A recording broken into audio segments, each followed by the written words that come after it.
नमस्कार, मैं भूपेंद्र पटवा। एकता न्यूज़ में आपका स्वागत है। चलते हैं खबरों की ओर। शहर के मकई तालाब में हुए हत्या के मामले में पुलिस को बड़ी सफलता मिली है। 3 दिन में ही पुलिस ने आरोपी को ढूंढ निकाला। दरअसल 12 दिसंबर को शहर के मकई तालाब में एक युवक की लाश मिली थी। शरीर में चोट के निशान मिलने पर पुलिस हत्या के एंगल से जांच शुरू की। पोस्टमार्टम रिपोर्ट आने के बाद हत्या की भी पुष्टि हो गई। तब पुलिस ने अज्ञात आरोपी के खिलाफ हत्या का मामला दर्ज कर जांच में जुट गई। पुलिस जांच में पता चला कि मृतक क्रांति चतुर्वेदी के साथ 6 दिसंबर को मकेश्वर वार्ड निवासी रफीक खान पिता गुफरान खान घूम रहा था।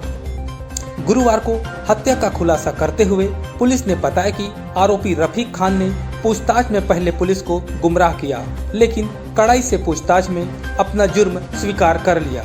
6 दिसंबर को रात 10 बजे रफीक खान को मृतक क्रांति ने अप्राकृतिक मैथुन करने कहा। मना करने पर मृतक ने रफीक से गाली गलौज कर ईंट से वार कर दिया। आरोपी रफीक भी उत्तेजित होकर क्रांति पर ईंट से फेंक कर वार कर दिया। इससे क्रांति अचेत होकर वहीं पर गिर गया। पकड़े जाने के डर से आरोपी ने चाकू से उसके गले पर वार कर हत्या कर दिया। हत्या के बाद पुराने कपड़े से लाश को ढक दिया और तालाब में ही डाल दिया। इधर घटना की किसी को जानकारी न हो, इसलिए सामान्य होकर कामकाज में जाने लगा। लोगों को शक न हो, इसलिए उसके अंतिम संस्कार कार्यक्रम में भी शामिल हुआ। ये थाना सिटी कोतवाली धमतरी के मकेश्वर वार्ड के मकई तालाब में हमें दिनांक 12 दिसंबर को सूचना मिली कि एक अज्ञात बॉडी बरामद हुई है। जब हमने वहां पर जाकर देखा तो एक अज्ञात पुरुष की बॉडी हमें मिली थी, जिसके गले पर वार के निशान थे और ये काफ़ी पुरानी लग रही थी, जिस पर हमने मर्ग कायम किया था। बाद में हमने सूचना प्राप्त की, परिवारजनों से इसकी मृतक की पहचान हुई। तो ये क्रांति कुमार चतुर्वेदी, जो कि साल्हेवार पारा का रहने वाला था, उसकी बॉडी है ये, जिसकी सूचना दिनांक 8 दिसंबर को उसके परिवार वालों ने गुम इंसान दर्ज करवाया था कोतवाली में।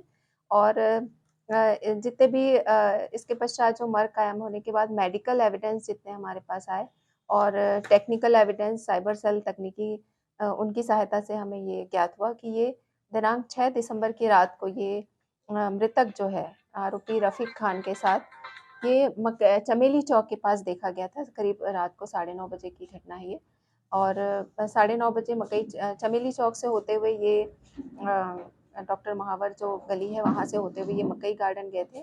और आरोपी और मृतक दोनों जो है उन्होंने वहाँ पर मकई गार्डन में जाकर जो शराब का सेवन किया और उसके पश्चात जो है आपसी वाद विवाद पर ये दोनों की हाथापाई हुई, जिसमें कि रफीक खान ने उसके मृतक के गले पर 3 से 4 बार कई बार वार किए, जिससे कि मृतक की मृत्यु हुई। उसके पश्चात उसने उसकी बॉडी को मकई तालाब में, जो काफ़ी जलकुंभी से पटा हुआ है, वहाँ पर उसने उस बॉडी को ढकेल दिया और वहाँ जितने पुराने कपड़े थे, कपड़ों की पोटली और पुराने कपड़े, उसे ढक दिया था, जिससे वो बॉडी दिखाई नहीं दे रही थी।